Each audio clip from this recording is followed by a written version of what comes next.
Hello from Washington, D.C., and I want to thank you for inviting me to share a few words with you on this year's National Rural Health Day.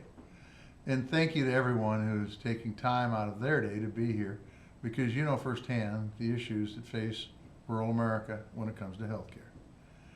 As a farmer from a rural community, I understand the unique challenges that folks in rural America face when they're trying to access healthcare. Oftentimes, folks are hours away from the nearest hospital. They lack access to affordable coverage, or they simply don't have enough medical professionals in their community to get adequate care. And now, on top of all that, we're in the midst of a global pandemic that is devastating rural areas across our country, and our small town hospitals just aren't equipped to handle the influx of patients.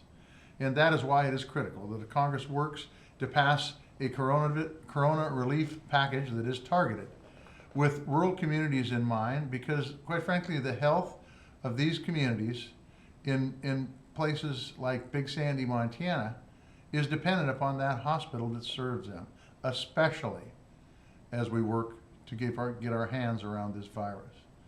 And we must continue to work to address the fundamental healthcare needs of rural communities well beyond this crisis. We should be signing bills into law like my Seeding Rural Resilience Act that would help us fight rising rates of suicide in rural America, and ensuring that community health centers have the funding they need to keep the lights on.